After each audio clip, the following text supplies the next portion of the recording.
Saudi अरब ने अपने पास, हालांकि वेनेजुएला से कम तेल के भंडार हैं इसके पास, लेकिन फिर भी दुनिया में सबसे ज्यादा प्रोडक्शन पर डे के हिसाब से यही करता है और सबसे ज्यादा प्रोडक्शन लगभग 9 million barrel per day produce करके औरों से कहता है कि तुम कम प्रोड्यूस करो ताकि दुनिया में डिमांड सप्लाई बनी रहे। यूएई यही नाराज हुआ है। यूएई ने कहा, और इसके बहुत से कारण हैं, हम उन्हें डिकोड करेंगे। यूएई जो कि लगभग 3 million barrel per day produce करता है और सऊदी जो 9 million barrel per day produce करता है, यूएई ने कहा कि आने वाला समय तो वैसे भी लोग ग्रीन एनर्जी की तरफ जाएंगे, मुझे मतलब नहीं है आपके कोटा सिस्टम से, और मैं आज आपसे विदा लेता हूं। 1967 में जुड़ा हुआ यूएई वर्ष 2026 में जाकर के इनका साथ छोड़ते हुए कहता है कि मैं इस प्रोडक्शन को बढ़ाकर 5 मिलियन बैरल पर डे करूंगा। आपका जो ये कोटा है ना कि इतना ही पैदा करो, नहीं, मैं अपनी जरूरत के हिसाब से चलूंगा। आप कौन होते हुए तय करने वाले? अब आपका दिमाग एकदम भन्ना आएगा कि यार तेल का प्रोडक्शन बढ़ा तो तेल की कीमतें नीचे आएंगी। जी हां, एकदम सुनते ही यह लगता है कि तेल की कीमतें नीचे आएंगी, लेकिन अभी जो स्ट्रेट ऑफ हॉर्मुज का ब्लॉकेड है ना, अगर आज भी यह खुलता है तो 6 महीने लगेंगे प्राइस को वापस सामान्य होने में, क्योंकि जितनी ज्यादा प्राइसेस अनस्टेबलाइज हो रखी हैं, जितने प्रोडक्शन रुके हुए हैं, सिस्टम को वापस से बहाल होने में जितने लोन चढ़े हुए हैं, जितने स्ट्रेटेजिक रिजर्व खाली हो गए हैं, उन्हें भरने में अभी लगभग 6 महीने का समय लगेगा। स्थितियां सामान्य होने में समय लगेगा। ऐसे में इन्होंने युद्ध के काल में ही यह डिसाइड कर दिया कि सुनो, तेल भले ही ना बिक रहा हो, लेकिन जिस दिन बिकना शुरू होगा, जिस दिन स्ट्रेट ऑफ हॉर्मुज खुला होगा, उस दिन मैं बटन दबा दूंगा और पूरा पूरा तेल एक ही बार में निकाल दूंगा जमीन में से बाहर। सब लोगों ने कहा कि ये तो तगड़ा काम कर जा रहे हो यूएई, आखिर नाराज किससे हो?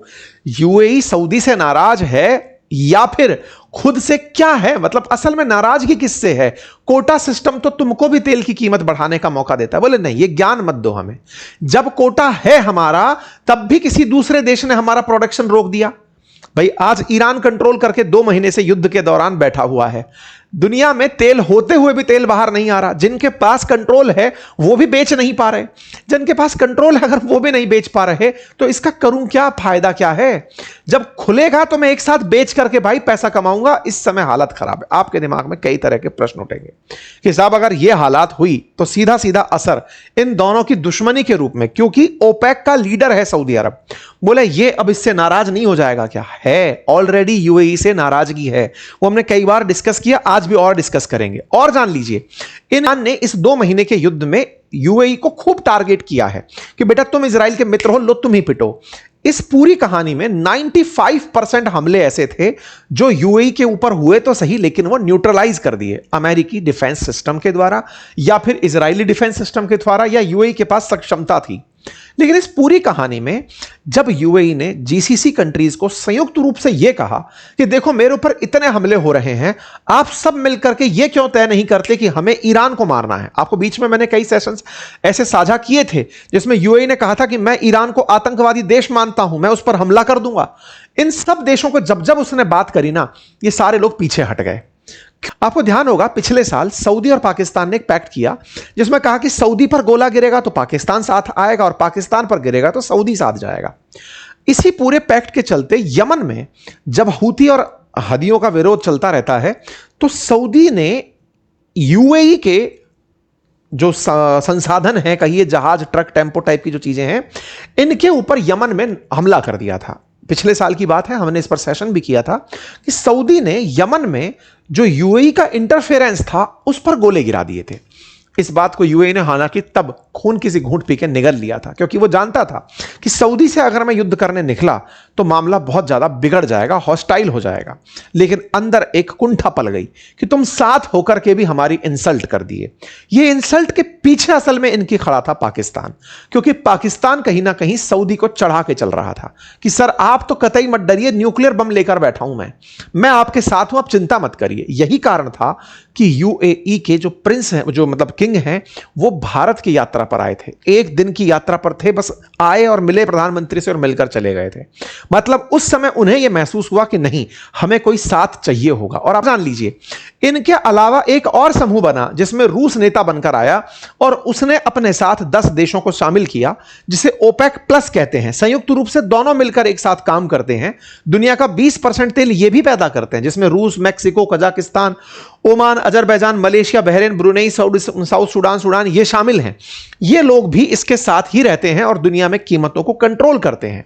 इन देशों को एक साथ आज जो झटका दिया वो इन्हीं के एक दोस्त ने बागी होकर दिया कि सुनो हम अपना तेल खुद निकालेंगे। तो साहब यहां पर अब प्राइस कंट्रोलर ओपेक इनके बिना हो गया है। अब हमको यह समझना होगा कि यूएई ने असल में 5 मिलियन बैरल निकालना था, समझ में आया, लेकिन अचानक बेगाना कैसे हुआ, इन लोगों को छोड़कर कैसे भाग गया? क्यों यूएई ने इस तरह का अनाउंसमेंट ऐसे समय पर किया जब तेल निकल ही नहीं रहा है? होता कि भाई स्ट्रेट ऑफ हॉर्मुज खुल गया उस समय खोल देता। इस समय जब संयुक्त रूप से सब साथ होकर के ईरान के खिलाफ लड़ सकते हैं, उस समय इस अनाउंसमेंट का क्या मतलब है? और यह मतलब इन्होंने 1 मई से कह दिया है कि 1 मई से हम इस पर लागू हो जाएंगे साहब, हम छोड़ रहे हैं ओपेक और 1 मई से काम करना शुरू कर देंगे। तो अब आपका इस वीडियो का सेकंड पार्ट जो आपको समझना होगा कि यूएई सऊदी से खफा क्यों हुआ, इसको अब आप मेरे साथ डिस्कस करेंगे। साथियों कुल मिलाकर के अब बात क्या निकल कर आई कि अगर यूएई बाहर निकला तो एक नहीं कई कारण रहे होंगे जिसके चलते ओपेक के अंत की शुरुआत के रूप में इस खबर को देखा जा रहा है। मैं मतलब यूएई असल में इतना फ्रस्ट्रेट हो गया है इन लोगों की वजह से कि नहीं भाई मैं अलग ही रह लूंगा। इस बारे में चर्चा सीएनएन के पत्रकारों ने जब इनसे की तो इन्होंने जवाब यही दिया कि नहीं, हम अपना प्रोडक्शन बढ़ाना चाहते हैं और इस प्रोडक्शन से हम किसी को नुकसान नहीं पहुंचा रहे हैं, हमारी जरूरतें जो हैं वो ज्यादा हैं, हमें ज्यादा पैसे की जरूरत है इसलिए हम कर रहे हैं। लेकिन कुल मिलाकर यूएई ने अब सऊदी को यह कहा कि सुनो तुम्हारी छत्र छाया में रहने की हमें जरूरत नहीं है, हम अपना काम खुद देख लेंगे। तो इस ऑयल के गणित में यूएई का अलग निकलकर चल जाना अपने आप में कहिए कि अंदर के बिगड़े हुए रिश्तों की सुगबुगाहट है कि मामला बिगड़ रहा है। क्या भारत का कोई रोल है इसमें? बिल्कुल कहा जा सकता है। असल में आज से 2 दिन पहले की खबर है कि भारत के जो एनएसए हैं डोभाल साहब, वो जाकर के यूएई में वहां के जो शेख हैं मोहम्मद बिन जायद उनसे मुलाकात करते हैं। कहा जा रहा है कि भारत इस समय पर पूरे समय यूएई के साथ बना हुआ था क्योंकि भारत ने, इजराइल ने, यूएई ने और अमेरिका ने एक गठबंधन बनाया हुआ है जिसका नाम है I2U2 गठबंधन, इंडिया, इजराइल, यूएई और यूएसए। इस I2U2 गठबंधन के चलते भी कहीं ना कहीं इस इजराइल की गणित को बदलते हुए देखा गया, इस यूएई की गणित को बदलते हुए देखा गया। बोले अब समय आ गया है ये पब्लिक करने का कि आप और हम साथ हैं। कुछ वैसी स्थिति निकल कर आई। तो भारत के लिए क्या होगा इसका मायना? देखिए भारत के लिए बहुत बड़े मायने होंगे 2 तरह से। कैसे?